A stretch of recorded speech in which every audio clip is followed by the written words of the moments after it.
The 2023-2024 MLB offseason has officially begun, and we're going to talk about the top 100 free agents going into the offseason. We're going to talk about Shohei Ohtani, his World Baseball Classic teammate Yoshinobu Yamamoto, and even guys like Trevor Bauer. Now, I just wanted to mention this is not my list. This comes from NBC Sports, and they did a great job at combining old school stats and new school stats like hard hit percentage, so I thought it was really cool. Now, we do have some honorable mentions that are not going to be in today's rankings. We have Tim Anderson. He was dropped for the second time this year, the first time by Jose Ramirez, the second time by his own team, the Chicago White Sox. The same goes for Joey Votto, only he was dropped one time by the Cincinnati Reds. I don't know if he's going to come back to Major League Baseball, but he is a free agent. Yariel Rodriguez, he was an absolute stud for the Cuban team in the World Baseball Classic. He's 26 years old. He has a devastating slider. And then also Michael Wacha. Hey guys, it's Fuzzy from the future. I just wanted to mention that they did in fact add Tim Anderson, Joey Votto, and Michael Wacha as I was recording. They updated the list, so there you go. Now off the rip, I can tell you guys right now, I think that Blake Treinen and Jake Diekman should have made the top 111. Apparently,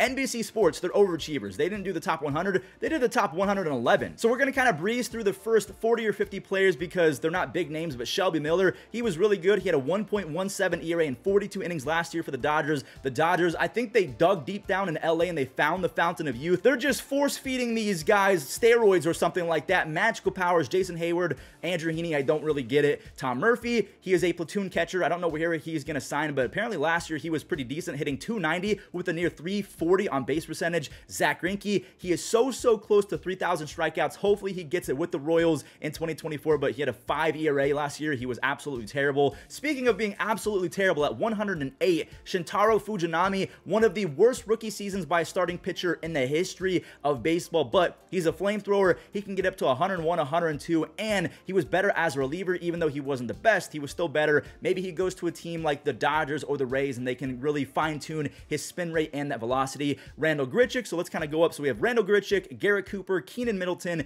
Martin Maldonado, Will Smith, Colin McHugh, and John Brebbia all left out the top 100. So let's talk about those other guys. Randall Grichuk, he was terrible, a trash can for the Angels down the stretch. Garrett Cooper, I mean, right here, they can pretty much tell you that he played 313 games the last 3 years, so he's not the most durable guy. He averages about 100 games a season. He had a 109 OPS plus over the last 3 years, so he's above average, but he is aging. Keenan Middleton, in my opinion, I feel like the Rockies should really hone in on this guy because he strikes out a ton of hitters, and he has a 57% ground ball rate, which makes him really valuable for a team that plays at Coors Field. We have the machete, Martin Maldonado. He's 37 years old. Yanir Diaz, he's going to be the primary catcher in Houston going forward. So Martin, he's been kicked off. He hit 191 last year. He's terrible, but he is a great framer and he's a leader. I guess that means something to a lot of people. Will Smith, he should be number one. This is not Will Smith of the Dodgers. Will Smith, the reliever, he has won 3 consecutive World Series in a row, and he had a 3.14 ERA through August 11th, so he was still pretty decent. So if you want a guaranteed championship, go get Will Smith. Colin McHugh, I used to be a massive fan for this guy. He was so good, like one of the more underrated starting pitchers in the game, and then when he became a reliever, he was even more valuable. But last year, he had a 4.3 ERA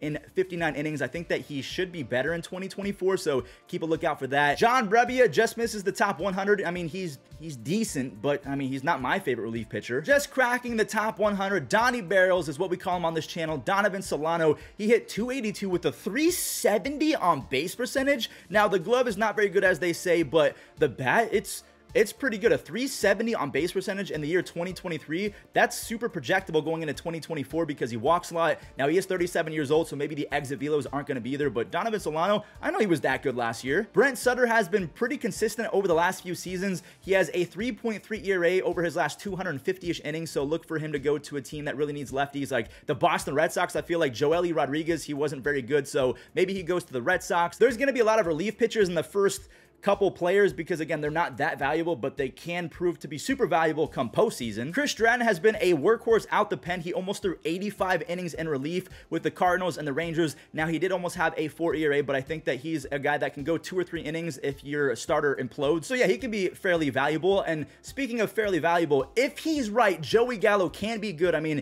even with a 177 batting average, which is terrible, he managed a 101 OPS plus. So, according to the fancy sabermetrics, he was technically technically above average, but he's 30 years old. The defense and the athleticism is kind of waning, but I hope that he gets a shot, whether it's with Nolan Jones and Chris Bryant and the Rockies. I just want to see some 500-foot home runs. Maybe they can plug him in right field. No, Charlie Blackmon's there. Maybe Charlie Blackmon's a DH. I don't know. I'm just throwing stuff at the wall. Ryan Brazier had a 0.7 ERA in almost 40 innings with the Dodgers after he was basically DFA'd by the Red Sox. Of course he did, because the Dodgers, again, they found the fountain of youth in LA somewhere, and they were just giving him little shots of it, like Harry in that one movie with Dumbledore where he was just kind of force feeding him that magic juice or whatever for Voldemort. Can't remember. But Ryan Brazier at 36 years old with that new cutter, man, he was absolutely insane. Now, there are going to be some players that I'm not familiar with, like Naoki Uesawa. He was pretty good. He's 29 years old. He had a 2.96 ERA and 124 strikeouts in 170 innings. So actually,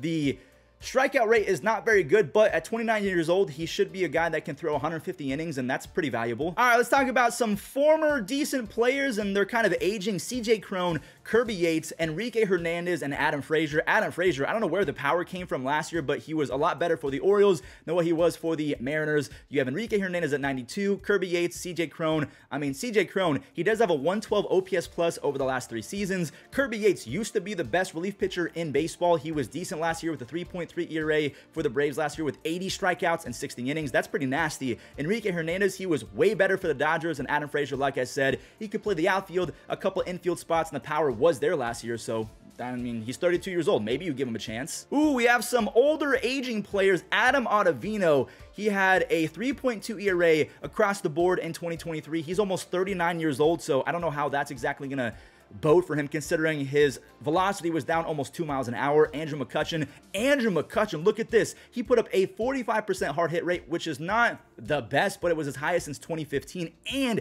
he had a near 380 on base percentage. That is insane. So he was taking walks with the best of them. Emilio Pagan, he's decent, but he's not my favorite pitcher. Aaron Hicks, he was way better for the Orioles, but he still has a ton of pop in that bat. Matt Moore, he was fantastic. He had a 1.95 ERA in 74 innings in 2022. He then followed up with a 2.56 ERA in 53 innings last year, so he didn't go 75 innings like he did a season ago, but he's still pretty good. Eunice, I can't remember how to say his last name. I guess he was decent last year with a 3.87 ERA. I don't know how Jacob made the list and Jake Diekman didn't. This is really confusing. I don't understand how he made the top 90. I'm not gonna lie, but maybe he can be used as an opener.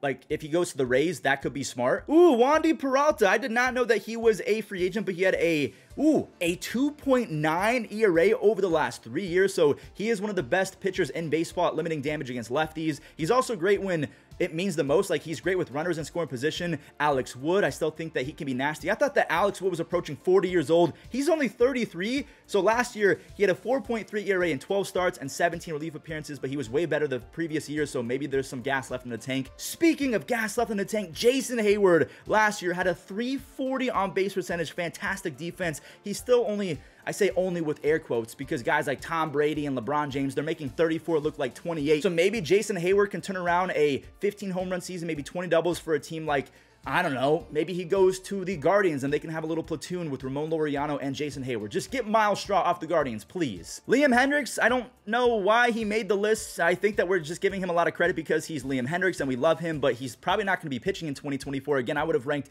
Jake Diekman or Blake Treinen ahead of that, just because he's not going to be playing. Victor Caratini, I don't think that he's better than Jason Hayward. I don't think that he's better than Matt Moore or Andrew McCutchen. So, okay, Joey Votto, we know that. Oh, Joey Votto did make today's video. I lied to you in the intro. I searched his name. He was not on it. That's my bad. Joey Votto even admitted that he understands why the Reds did not pick up his option, because he was a 200 hitter in back-to-back seasons. And when you're 40 years old hitting 202, yeah, that's not going to cut it. But I hope that he goes to the Blue Jays and has one season for a Canadian team, because, again, he is from Canada. Martin Perez, he won a World Series with the Rangers, so good for him, but he stunk in 2023. He was given a ton of money. He was pretty good in 2022, but yeah, not the same in 2023. Michael Brantley, he is a fantastic hitter, but that's about all that he can do. Defensively, I guess that he can make a random play or two. Like, he still has some legs underneath him, but he is 36 years old. I don't know how much I believe in the athleticism going forward, but in the playoffs, I think he's hitting over 300, so he's going to get on base at a high clip when it means the most, so maybe you give him a flyer.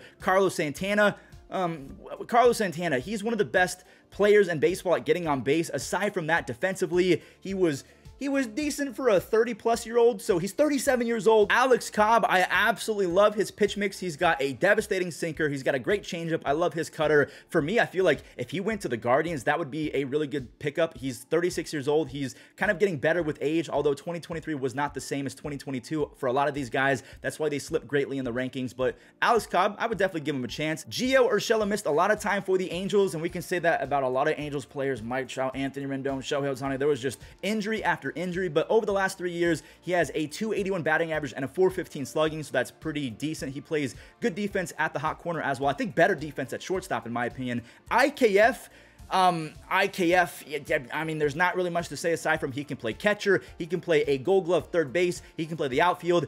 He is a nice guy as well, so I'll go ahead and tip my cap that he's a nice human. Good job, IKF. I don't think that he's better than Gio Urshela or any of the guys that we just mentioned, but this list is a little wacky. Ed Rosario, he does not make the top 70. Tommy Pham at 71. I feel like Tommy Pham, he was pretty good last year, and then he showed that he can actually live up to the high expectations of a playoff berth because he was one of the best hitters throughout the postseason. Whit Merrifield just cracks the top 70, and to me, I think that I would still give the nod to Tommy Pham. I would flip these two. I don't think that Whit Merrifield is a top 70 free agent, but then again, Kyle Gibson is not better than Tommy Pham or Whit Merrifield. Kyle Gibson had a near 5 ERA, but he eats innings, I guess. He's kind of the modern-day Jordan Lyles.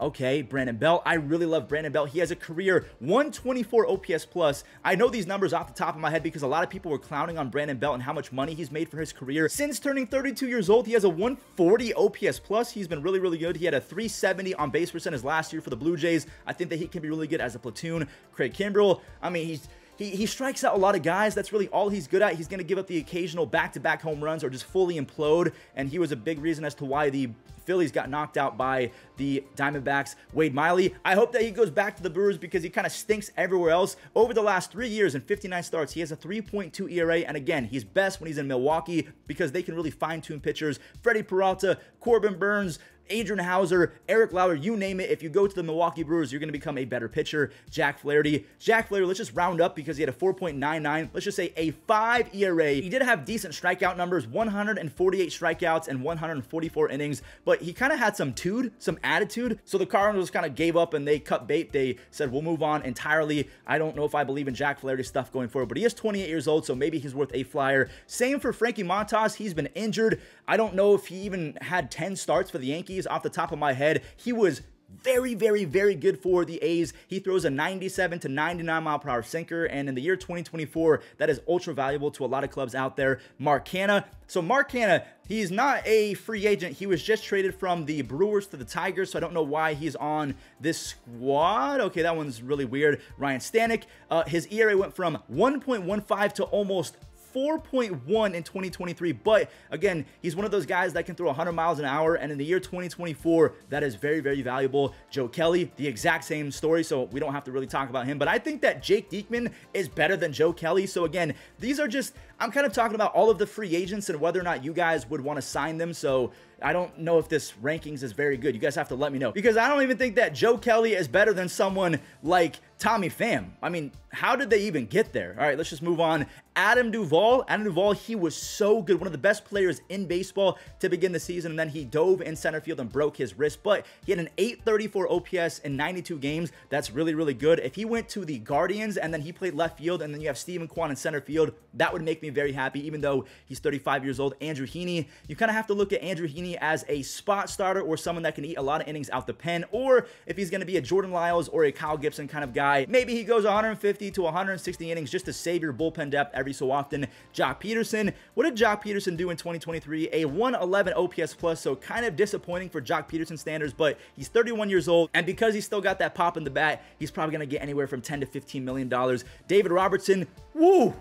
Whoa, he was bad for the Marlins. Tanner Scott had to come in and save the Marlins season from underneath them. That was one of the few bad trades and bad moves by Kim Ng, kind of Avisail Garcia and stuff like that, Gene Segura. But David Robertson, he still has decent movement and command. He's 38 years old. Now, he did have a 3.05 ERA and 78 strikeouts in, 65 innings. Again, that's nasty stuff. Ahmed Rosario, I almost don't even want to talk about him because he is so bad. Like, he does everything really bad aside from run fast. And to me, I mean, he shouldn't even be in the top 80. I think that Whit Merrifield's better. I think that Tommy Pham's better. Ahmed Rosario, no, he straight up stinks at the game of baseball. Let me just say that right now. He chases at everything as well. He doesn't walk. Gary Sanchez, a really good season last year if we're talking about catchers, because he had 19 home runs in 72 games. Someone is going to take a flyer on him. Harrison Bader was so good in the postseason for the 2022 Yankees, and I can confirm that because he destroyed my Guardians, but in 2023, he could not replicate that success. That's why the Cardinals move off, because defensively, he's always going to be really good, but he can never stay healthy, and in the batter's box, he is one of the streakiest players in baseball. Tim Anderson, oh, Tim Anderson is in today's video. I don't know what I'm talking about. I promise you guys, I did the Command F, and I searched for all of these guys before the video, but maybe they updated it as I was making it. Maybe that's why there's 111 players. Phil Maton, he's good, but I absolutely cannot stand him as a human being. Not that he did anything wrong to me. It's just the Guardians, they traded Phil Maton and Yandir Diaz for Miles Straw, so he's one of the reasons why Miles Straw is on Cleveland. Hector Neris, so back-to-back Astros pitchers who probably are going to be moving on. So Ryan Stanek, Hector Neris, and Phil Maton. So the Astros are set to lose a lot of bullpen arms, so keep that in mind. Michael A. Taylor, he's always going to play great defense in center field. I think that he's going to get a shot maybe for $8 to $10 million. Yuki Matsui, I have no idea who that is, but he saved 95 games over the last 3 years, and he had 214 strikeouts and 152 innings with the 1.42 ERA. My God, that guy's going to be disgusting. He's got some nasty, nasty stuff. Josh Bell, I just want to update you guys. He is no longer a free agent. He opted into that player option, so he exercised that he is not a free agent. Nick Martinez, they are splitting up. They are deciding to mutually part ways. I mean, he's all right. He did make the Team USA roster as a starting pitcher, but he wasn't very good. Hunter Renfroe, he could fit a team like the Guardians. I think that he would be a really good fit. Aside from that, I mean, he had a 109 combined OPS plus over the last 3 seasons. He has one of the best outfield arms of anyone in baseball. That's kind of it. Mike Clevenger, his velocity was way better after he came back from Tommy John. He was throwing 98 to 99 miles an hour. He was really good last year for the White Sox, a 3.7 ERA, so maybe he was good, not really, really good, but yeah, someone's going to take a flyer on Mike Clevenger 100%, even though he's got some off-the-field stuff. Speaking of off-the-field stuff, and we'll talk about Trevor Bauer in just a moment. Michael Lorenzen, he threw that no-hitter for the Phillies and then fell off a cliff. I don't know if I would give Michael Lorenzen a chance, although he could be a spot starter if you're getting crushed, and he goes 4 or 5 innings out the pen. Chad Green, I just saw this before I made this video. He is not a free agent either. He agreed to go back to the Blue Jays. I think he's going back for 2 years. Aroldis Chapman, I mean, Aroldis Chapman, he's still terrifying. He's a huge human being, so I think you want to try and fix him like the Dodgers or the Rays. I could really feel like they could use a guy like Aroldis Chapman, just an intimidating force. Apparently, a lot of guys think that he's a good teammate, so maybe Aroldis Chapman, despite his off-the-field stuff, maybe he gets a lot of money. He probably is going to get a lot of money. Sean Manaea was actually pretty good for the Giants in September. He had a 2.25 ERA in 4 starts, so they're predicting he's going to get $14 million. Hyunjin Ryu was really good up until he got hit by a comebacker, and then that kind of started his descent. Even though he was still pretty good, he wasn't the best down the stretch. Kevin Kiermaier, a breakout season for the Blue Jays. He won a Gold Glove. If you have a Gold Glove center fielder with a OPS above 740 and someone that can steal a ton of bases, that is very valuable. Lance Lynn, I mean, gee, Lance Lynn, what happened to that guy? He has been so terrible over the last few seasons. Michael Conforto, he wound up with a below average 99 OPS plus, but considering he missed all of 2022 with a shoulder injury, I feel like 2023 is going to bounce back and be better. I think that Tatis is going to be better. I think that just like Ronald Acuna Jr. missing a year does affect you. I don't know, I just feel like time will be on Michael Conforto's side. He's only 31 years old, and I mean, back in the day, he was one of the more underrated players in baseball. Robert Stevenson, this guy was sick last year. He struck out 60 in 38 innings. He had a 2.35 ERA. The Rays, that's what they do. They fix guys and they turn them into monsters. Speaking of monsters, Mitch Garver is easily one of the more powerful players in baseball when he is not catching, even though he did do pretty well as a catcher when Jonah Heim was injured down the stretch in 2022 last season. He's still one of the best in baseball at finding barrels, so Mitch Garver, I think that the Rangers should give him anywhere from $10 to $15 million a season because he's earned that. Tyler Mahle, now he's coming back from Tommy John, but Tyler Mahle had a 27% strikeout rate over the last 4 years. So they lost out on Christian Encarnacion Strand. If you guys did not know, he came on over in the Tyler Mahle trade. So yeah, the Twins definitely lost that trade because they lost out on a potential future star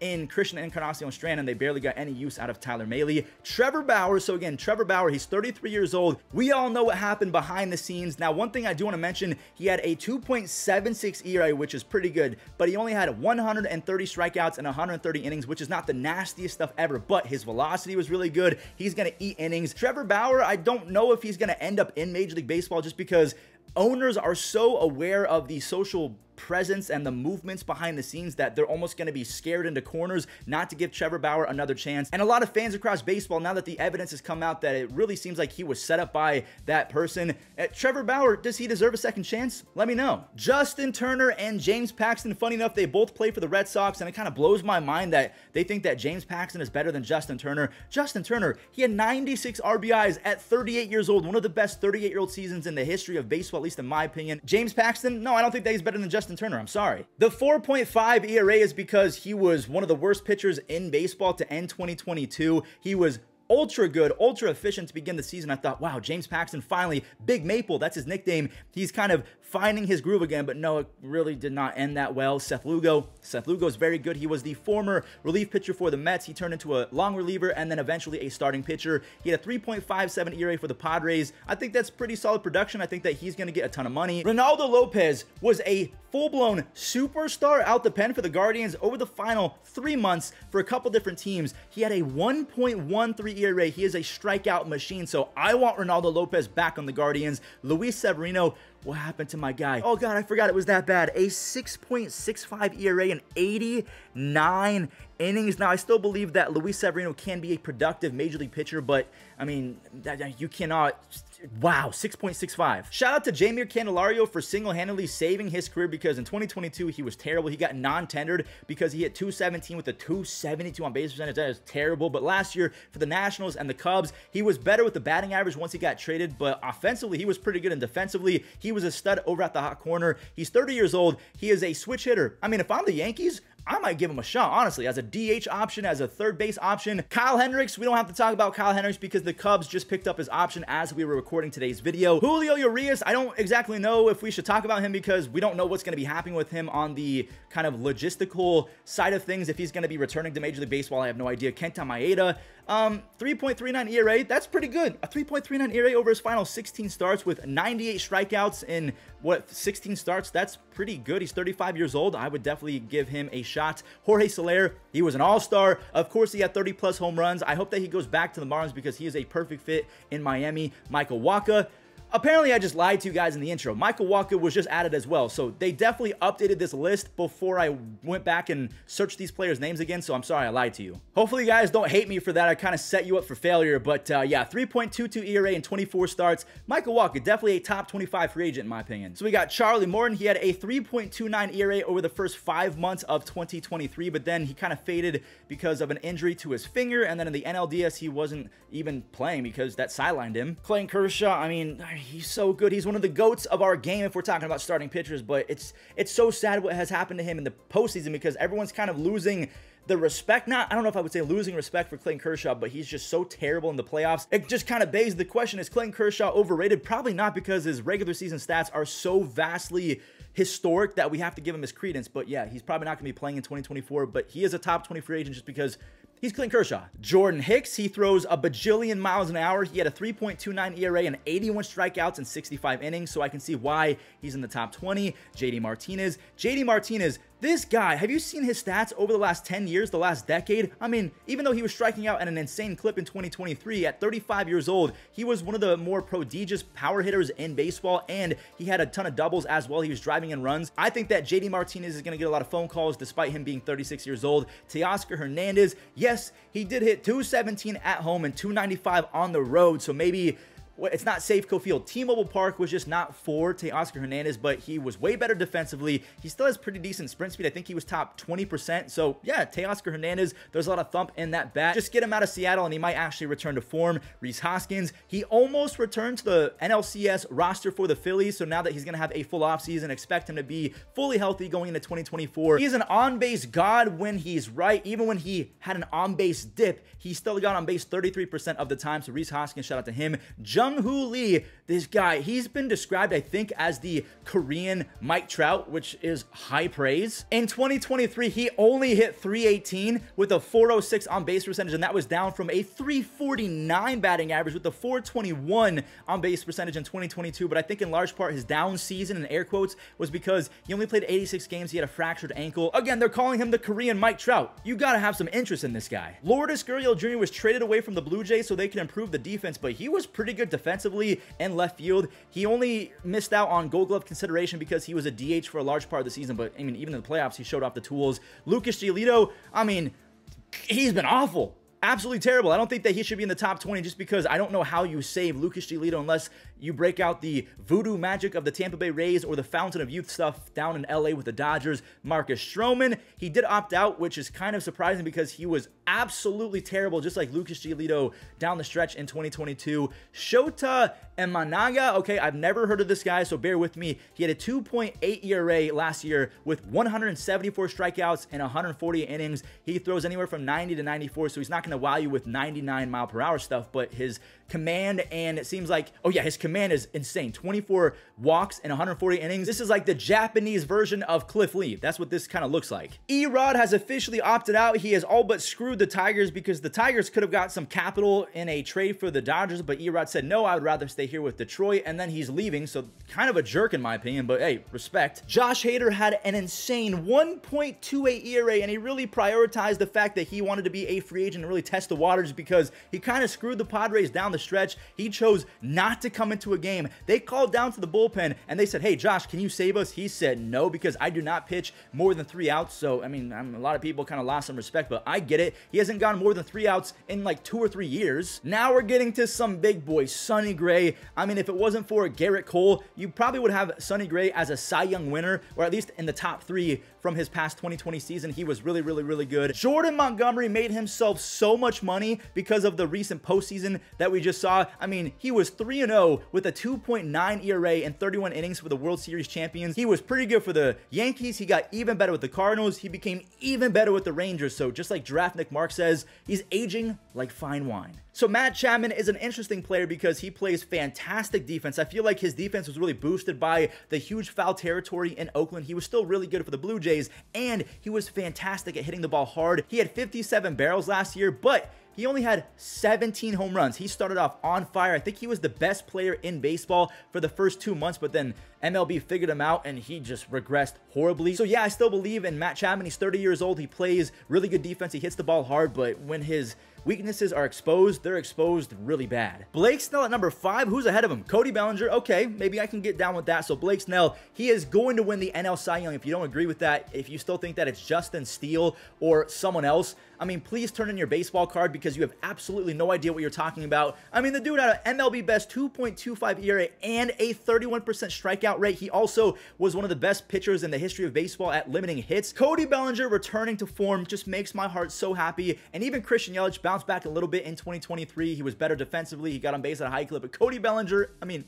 this guy was special. A lot of people are saying that his barrel rates and his hard hit percentage might be cause to pause going into 2024, but the defense is always going to be there. He hit over 300, so even though he wasn't hitting the ball at a high clip in terms of the hard rate percentages like he did when he won MVP in 2019, Cody Bellinger was a full-blown superstar in 2023, and he's still only 28 years old. I would give him a lot of money. Aaron Nola is a weird player because he sucks and then he's really good. He sucks and then he's really good. He wasn't very good in the regular season of 2023, but then in the postseason, it almost was like a new mini season, so he reverted back to form. He was a workhorse. Aaron Nola and Zach Wheeler, some of the best playoff pitchers I've ever seen. Who is number 2? Yoshinobu Yamamoto. So they really believe in this guy because over the last 3 seasons, check this out, he has finished with ERAs of 1.39, 1.68, and 1.16. Are you insane? He's 25 years old. Everything that you could ever want from a projectable pitcher, someone that you haven't seen in the major leagues, this is what you're looking for. Someone that can limit barrels and can limit runs and runners in scoring position. He does that with some of the best of them. And last, but certainly not least, the unicorn Shohei Ohtani. It kind of blows my mind that he's only 29 years old. Now we know he's not going to get as much money because he's not going to be pitching in 2024, which makes me really sad. I really feel like he could have been MLB's first and maybe only $60 million a year player. The prediction right now is 11 years, $55 million, which is just mind-blowing. I mean, fun fact from Fuzzy, Shohei Ohtani, he had more home runs in 2023 than the Guardians outfield over the last 2 years combined. So, baseball gods, send him to Cleveland. So those are all of the top free agents in baseball going into the 2023-2024 offseason. I know I kind of messed up the honorable mentions. The only one that was not mentioned is Yariel Rodriguez, so that's my fault. I'm sorry. They must have updated it before I even went back to it. Let me know what you guys think of this video in the comments down below. And again, just because the baseball season is over doesn't mean that you can't use code Fuzzy on SeatGeek or Underdog Fantasy. Underdog Fantasy, they'll match your first $500. Don't miss out. Scan this little thing right here.